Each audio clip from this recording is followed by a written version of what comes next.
나는 수원 세무서 옆 골목에서 떡집을 하는 박종호라고 합니다.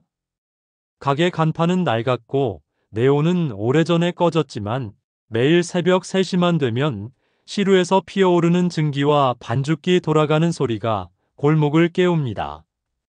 반죽은 전날 밤에 미리 쌀을 불려 빻은 뒤 한지 보자기에 싸서 수분을 고르게 맞춰둡니다. 그 밀도와 촉감이 손끝으로 전해질 때 비로소 오늘 떡의 성질을 알 수 있다고 믿습니다. 칼날이 쌀가루를 가르며 내는 마찰음, 스테인리스 통이 탁 하고 닫히는 울림, 그리고 처음 물을 끼얹을 때 퍼지는 습한 향이 내 하루를 시작하게 합니다. 아내는 세상을 떠났습니다. 코로나19가 한창이던 해, 병실 유리 너머로 흰색 소독복을 입은 사람들이 분주히 오가는 모습을 멍하니 보았습니다. 그때 나는 창틀을 붙잡고 속으로 중얼거렸습니다. 다 나으면 여름에 바다나 가자고, 다음 생일에는 가게 문 닫고 하루 쉬자고, 이제 당신 손가락 굳은 살 좀 내가 문질러 주겠다고 허튼 약속을 수십 가지나 세웠습니다. 그러나 그 약속들은 병실 문턱을 넘지 못했습니다. 그날 이후로 나는 약속이라는 말을 입에 올리지 않으려 노력했습니다. 그냥 할 수 있는 일만 손이 시키는 대로 했습니다. 시루에 물을 채우고 불을 올리고 수분이 고르게 오른 떡살을 체에 걸러내리고 중심부와 주변부의 온도 편차를 메꾸려 수증기 통로를 조정했습니다. 김이 모락모락 나가는 세월을 보냈습니다. 이 골목에는 나 말고도 새벽에 불을 켜는 곳이 있습니다. 길 건너 횡단보도 너머에 정의식당이라고 쓰인 작은 간판이 있습니다. 새로 개업한 지 반년쯤 됐습니다. 새벽 5시 무렵이면 그 집에서도 불빛이 켜집니다. 계란조림을 푹 끓이는 냄새가 바람을 타고 넘어오고 된장을 풀어 뭘 만드는지 그 냄새가 창문을 열 때마다 들어옵니다. 나는 습관처럼 가게 문을 열며 건너편 가게 불빛을 힐끗 봅니다. 누군가 나와 비슷한 시각에 하루를 시작한다는 사실만으로도 낯선 동지애 같은 것이 생깁니다. 윤정희 사장은 60이라 들었습니다. 웃을 때 눈가에 잡히는 잔주름이 단정하고 단단해 보입니다. 말수가 적지만 손은 분주합니다. 반찬 그릇을 나르는 자세에서 성격이 보입니다. 급히 하지 않고 흘리지 않고 딱 그릇이 놓일 자리만큼의 공간을 남기는 습관이 있습니다. 그런 사람은 대체로 자신이 떠난 뒤에도 식탁이 깔끔하기를 바라는 마음을 지녔다고들 합니다. 그 마음이 마음에 들었습니다. 나는 일부러 무뚝뚝하게 굴었습니다. 이 나이에 친절을 보이면 오해를 사기 쉽다고 생각했습니다. 대신 행동으로만 말없이 돕는 방법을 찾았습니다. 새벽에 와서 식당 문 앞에 쌓인 박스 묶음을 끌어다 재활용장에 나르고 비 오는 날엔 입구 고인 물을 빗자루로 밀어주기도 했습니다. 내 가게 앞에서는 이런 일들이 그냥 습관이지만 길을 건너가 하면 이상하게 손끝에 힘이 더 들어갔습니다. 누가 볼까 봐서였습니다. 점심 무렵이면 세무서 민원인들이 줄을 섭니다. 서류 한 장 떼러 왔다가 긴 대기 끝에 지친 사람들이 너나 없이 식당으로 흘러갑니다. 어떤 날은 내 떡도 함께 주문이 밀려 들어옵니다. 이런 날 나는 포장을 묶고 투명 띠지의 방향을 단정히 맞춥니다. 띠지가 삐뚤면 사람이 성급해 보인다고 배웠습니다. 늙은 장사꾼이 지켜야 할 기품 같은 게 있다고 믿습니다. 밤이 되면 골목은 조용해집니다. 그때 나는 오래전 약속들을 꺼내 보듯 아내의 재봉틀을 만져봅니다. 보자기를 직접 만들어서 떡 선물을 돌리기 좋아하던 아내. 손잡이는 아직도 미지근한 체온을 간직한 듯합니다. 그리고 창밖의 간판들을 훑다가 길 건너 작은 불빛이 아직 꺼지지 않았으면 유리문에 희미하게 비친 내 모습을 매만지며 중얼거립니다. 종호야, 내일도 시루에 김을 고르게 올려보자. 그리고 괜히 들뜬 마음은 반죽으로 눌러 담자고 말입니다.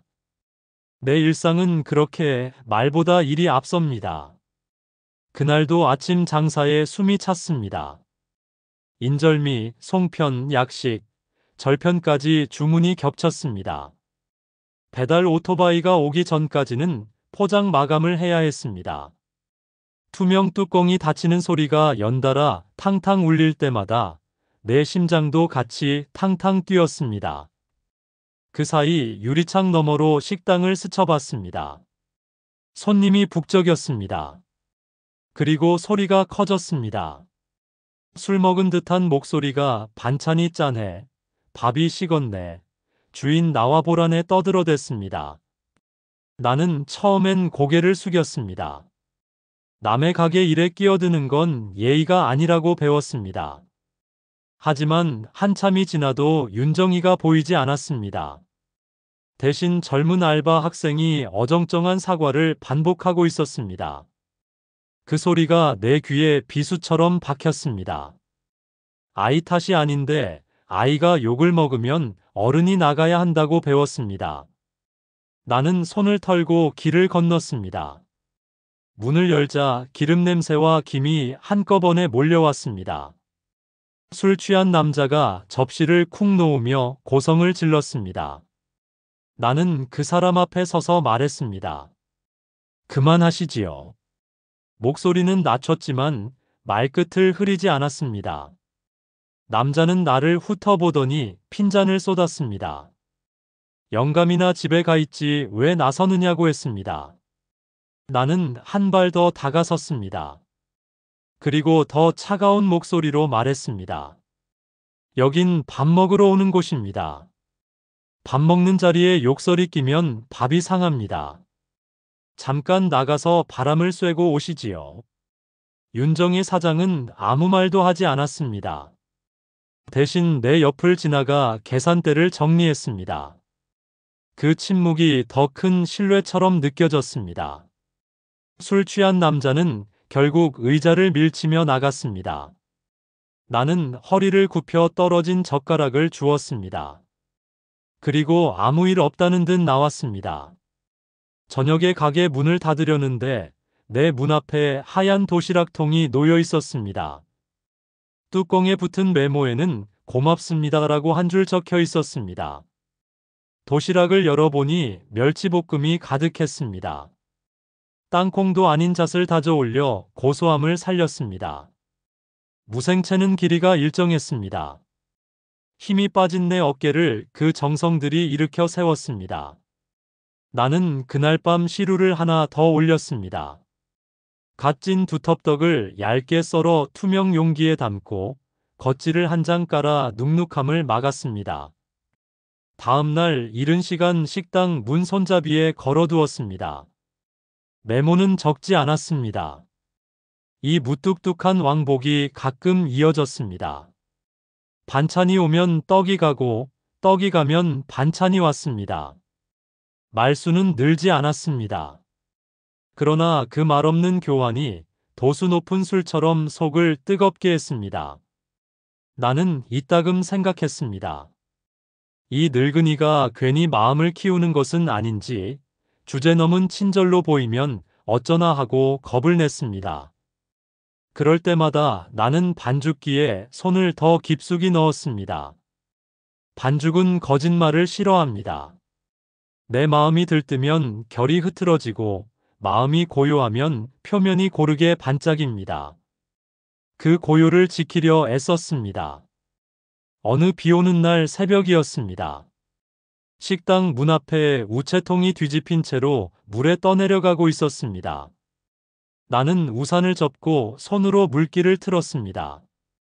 배수구를 막은 낙엽을 손으로 퍼냈습니다. 그때 유리문이 열리더니 윤정이가 비옷도 제대로 못 챙긴 채 나왔습니다. 나는 얼른 한 발 물러났습니다. 괜히 들킨 것처럼 민망했습니다.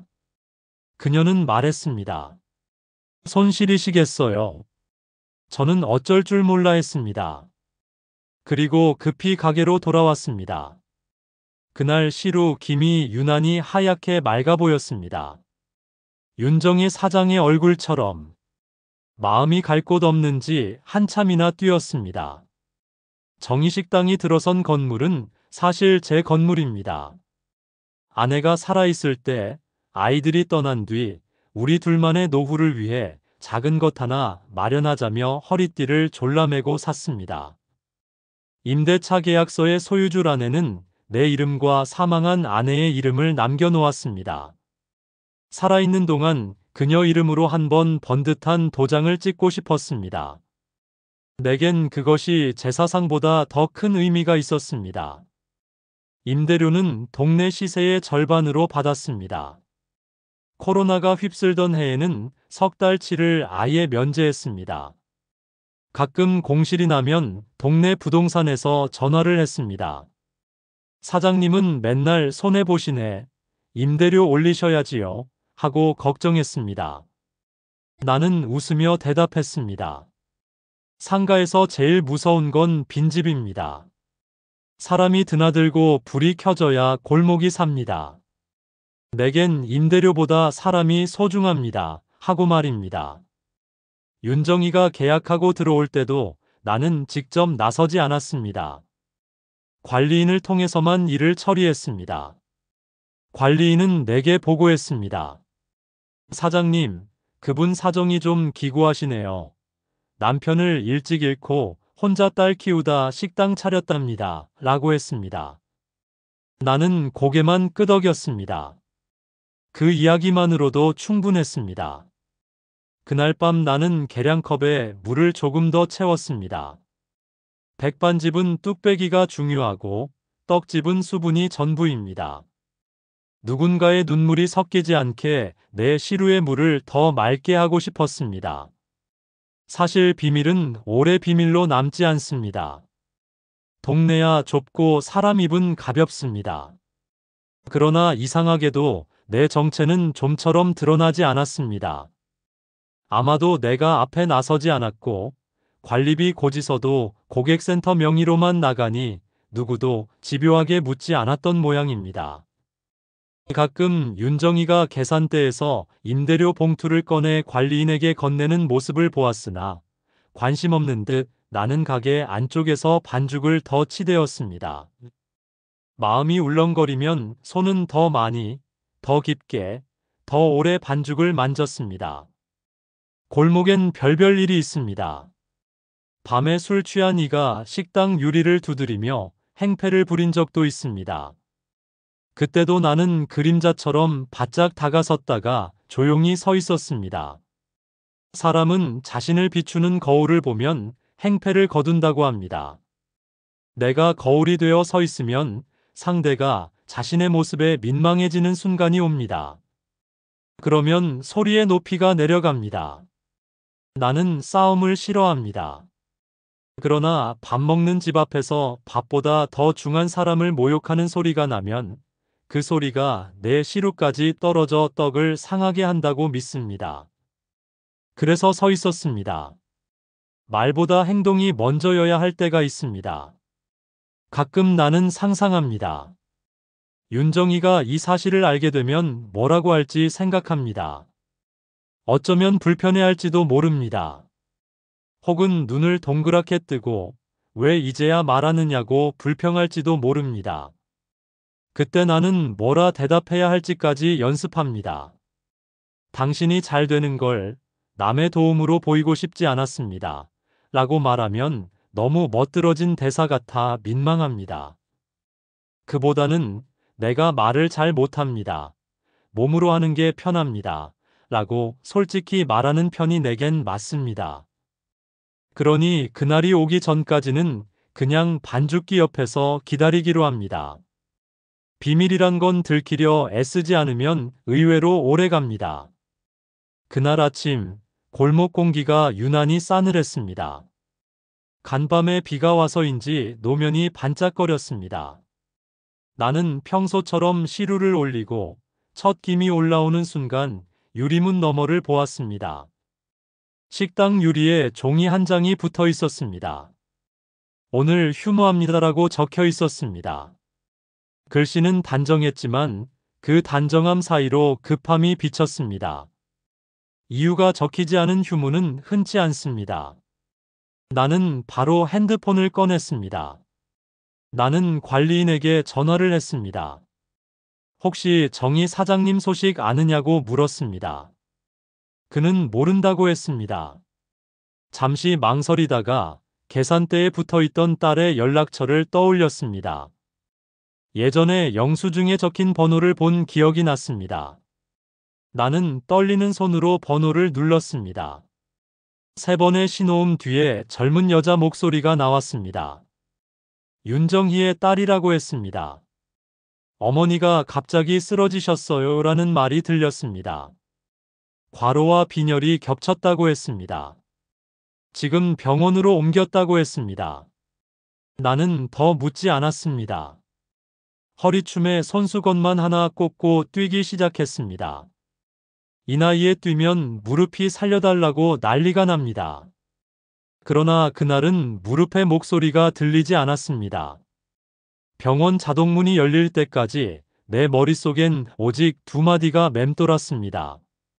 체면 같은 거 이제 그만 따지자고, 그리고 늦기 전에 말하자고, 당신이 안 좋아해도 그냥 옆에만 있게 해달라고, 앞으로 바보 같은 혼자만의 생각은 그만하자고. 나는 그동안 몰래 뒤에서만 도왔습니다. 계단에 쓸린 플라스틱, 도어 클로서의 힘, 배수구의 낙엽, 쓰레기 상자의 청결 같은 말 없는 것들만 손봤습니다. 그게 좋은 방식이라 믿었습니다. 그러나 오늘은 아니었습니다. 오늘은 내 입이 열려야 했습니다.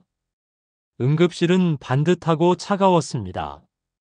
환자 침상 사이로 우는 소리와 기계음이 섞였습니다. 접수 창구에 서 있는 딸을 알아보았습니다. 그녀는 내 얼굴을 보자 잠깐 눈을 크게 떴습니다. 떡집 사장님 맞으시죠? 라고 묻더니 바로 고개를 숙여 인사를 했습니다. 어머니가 할아버지 이야기 자주 하셨어요. 새벽마다 고맙다고 라고 했습니다. 그 말에 가슴이 덜컥 내려앉았습니다. 내가 숨긴 일들이 이미 새고 있었다는 사실이 낯설고 창피했습니다. 커튼을 젖히자 윤정희가 누워 있었습니다. 산소줄이 코에 걸려 있었고 손등에는 주사 바늘이 꽂혀 있었습니다. 얼굴빛은 창백했지만 숨은 고르게 쉬고 있었습니다. 나는 침대 옆 의자를 끌어앉았습니다. 손을 잡을까 말까 망설이다가 결국 손가락 끝만 살짝 닿게 올려놓았습니다. 그 촉감은 놀랄 만큼 가벼웠습니다. 그 가벼움이 나를 무너뜨렸습니다. 나는 혼자 중얼거렸습니다. 이제 그만 혼자 무리하지 마시지요. 제가 있습니다. 듣지 못해도 좋습니다. 이 말은 저한테 하는 거니까요. 저는 당신 식당 유리문에 붙은 휴무라는 두 글자를 보고 가슴이 덜컥 내려앉았어요. 내 체면이 뭐가 중요하겠습니까? 이 말을 오늘 하지 않으면 평생 못할 것 같았습니다. 의사는 큰 문제는 아니라고 했습니다. 휴식과 영양, 그리고 스트레스 관리가 필요하다고 했습니다. 나는 그 말 중 휴식이라는 단어에 집중했습니다. 휴식을 주려면 일을 누가 나눠야 합니다.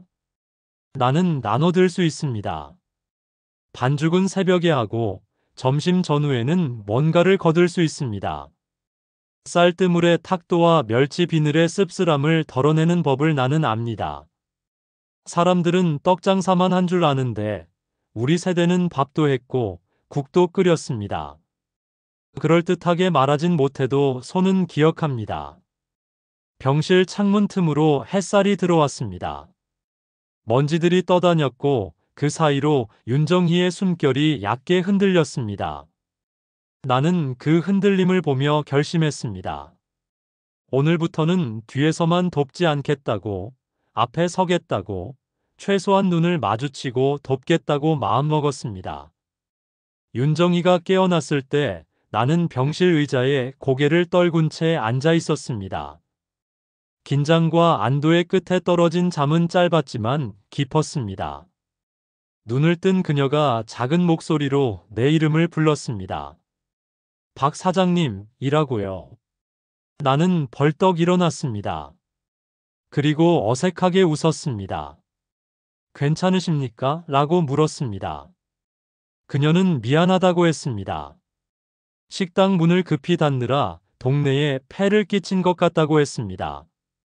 나는 고개를 세게 저었습니다. 폐는 무슨 말씀입니까? 쉬어야 할 때 쉬는 게 동네를 살립니다. 라고 했습니다. 낯간지러운 말이 입 밖으로 나올 줄 몰랐습니다. 그러나 이상하게도 그 말은 내 혀를 지나며 덜 부끄러워졌습니다. 아내에게 했어야 할 말들을 이제야 다른 사람에게 하고 있다는 죄책감과 이제라도 누군가에게 제대로 말할 수 있다는 안도감이 한꺼번에 올라왔습니다. 윤정희의 딸이 따뜻한 물수건을 건네며 말했습니다.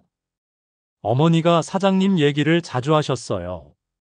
새벽마다 문 앞이 깨끗해져 있어서 항상 이상하다고 하셨어요. 라고 했습니다. 나는 손사래를 쳤습니다. 그냥 오지랖이 넓은 꼰대입니다. 라고 말했습니다. 셋이 동시에 웃었습니다. 웃음은 긴장을 풀었습니다. 그날 오후 나는 가게에 들러 최소한의 물건만 챙겼습니다. 반죽기 전원을 내리고 시루를 비우고 떡매를 걸어 잠갔습니다. 가게 문을 닫으면서 나는 이 골목에서 가게를 처음 분양받던 날을 떠올렸습니다. 아내가 말했습니다. 여보가 만든 떡은 지나가는 사람 마음을 잠깐 잡아준다. 그래서 나는 여보가 만든 삶도 누군가의 마음을 잠깐 쉬게 해줄 거라 믿어요. 그 말을 나는 오래 잊고 있었습니다. 개업 축하 카드에 써 있는 아내의 글씨를 다시 꺼내 들었습니다. 다음 날부터 나는 병실 스케줄에 맞춰 움직였습니다. 아침엔 따뜻한 차를 먹여드리고 점심 무렵엔 보온병에 미음을 담아왔습니다. 미음은 질게 하지 않았습니다. 쌀 아래 그림자가 숟가락에서 겨우 보일 정도로만 고왔습니다. 너무 곱게 갈면 혀가 심심해합니다. 젓가락을 잡을 힘은 없어도 혀는 늘 그 맛을 기억합니다. 손을 닦을 때는 손등보다 손바닥을 먼저 닦았습니다. 사람은 손바닥으로 세상을 잡습니다. 손바닥이 따뜻해지면 손등은 제 스스로 금세 데워집니다. 그녀가 창을 보며 바람 소리를 묻자 나는 바깥 바람을 한 줌 떠다 주듯 창문을 살짝 열었다 닫았습니다. 그 찰나의 공기 교체가 병실 냄새를 바꾸었습니다. 이런 소소한 것들이 쌓여 마음이 몸을 더 나아지게 한다고 믿었습니다. 나는 더 이상 숨지 않기로 했습니다. 식당이 다시 문을 열 준비를 할 때 나는 앞치마를 두르고 카운터 뒤에 섰습니다. 카드 단말기에 롤지를 새로 끼우고 유리 진열대에 손자국을 닫고 메뉴판에 매직이 번진 곳을 다시 써주었습니다. 손님이 미인 사장님 어디 갔냐고 묻자 나는 말했습니다. 곧 돌아옵니다. 라고요. 내 어조는 묘하게 자신감이 붙어 있었습니다. 그 자신감은 원래 내 것이 아니었습니다. 하지만 나는 윤정희를 위해 여기 있는 사람이라는 생각에 힘이 났습니다. 윤정희가 퇴원하던 날, 나는 그녀 집 문 앞에 작은 손잡이형 의자를 두고 왔습니다. 주방에서 잠깐 꿇어 앉을 때 발과 무릎을 좀 쉬라고 준비한 것입니다. 메모에는 이렇게 적었습니다. 아픈 무릎한테 의자를 주세요. 라고요. 다음 날 식당 문을 여니 그 의자가 내 가게 문 앞에 와 있었습니다. 메모가 붙어 있었습니다. 손님이 많을 때 사장님도 앉으세요. 라고요. 우리는 서로의 무릎을 걱정하는 사이가 되었습니다. 그 걱정은 체면보다 따뜻했습니다. 회복을 마친 윤정희가 식당으로 돌아오던 날, 골목은 유난히 밝았습니다. 봄볕이 간판을 반질반질하게 만들었습니다. 그녀는 문을 열며 깊게 숨을 들이마셨습니다. 기름과 된장과 밥 냄새가 섞인 밥집만의 향이었습니다. 나는 문턱 옆에 서서 고개를 숙였습니다. 이제는 혼자 하지 마시지요, 라고 말했습니다. 그녀는 고개를 끄덕였습니다. 말 대신 양손을 펼쳐 보였습니다. 함께라는 수어처럼 보였습니다. 점심시간 전 식당 안은 작은 소란으로 가득 찼습니다. 그 소란은 곧 생명력입니다. 콩나물 무침에 마지막으로 참기름을 돌리고 김치찌개는 그릇에 담은 뒤에 파를 올렸습니다. 파는 끓을 때 넣으면 향이 죽입니다. 고객은 눈으로 먼저 먹습니다. 윤정이는 내 손길을 지켜보며 신기하다는 듯 자주 웃었습니다. 딸은 계산대에서 카드 영수증 앞머리에 오늘도 맛있게라는 말을 찍었습니다. 잘 먹었습니다라는 식당 문을 열고 나가는 비밀번호 같았습니다. 장사가 끝나면 우리는 뒤늦은 점심을 함께 먹었습니다. 그녀는 내 앞에 반찬을 푸짐하게 놓았습니다. 멸치볶음은 잣 대신 호두를 다져 넣어 씹는 재미를 살렸습니다. 고등어 조림의 살은 숟가락으로 건드리면 결대로 풀렸습니다. 나는 여전히 말수가 많지 않았습니다. 대신 식탁 위에서 자주 고개를 끄덕였습니다. 그 끄덕임이 고맙다는 말, 맛있다는 말, 오늘도 같이 있어서 좋다는 말을 대신했습니다. 그날 저녁, 그녀는 익숙하듯 내 가게 문 앞에 도시락을 두고 갔습니다. 그러나 이번엔 메모가 달랐습니다. 이제는 우리도 같이 먹어요라고 적혀 있었습니다. 나는 문을 열고 골목에 서서 길 건너 불빛을 보았습니다. 우리는 여전히 건너편에 서 있었지만 마음의 거리는 많이 가까워졌습니다.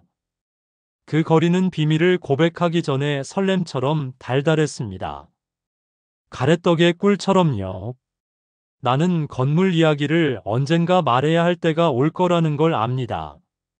그때 나는 솔직담백하게 말하기로 했습니다. 원래 내 죽은 아내를 위한 것이었다고. 하지만 지금 나는 윤정이랑 이대로 같이만 있다면 더 이상 바랄 게 없다고. 이런 말을 언제 할지는 모르지만 필요하다면 반드시 할 생각입니다. 밤이 깊어지면 골목은 다시 조용해집니다.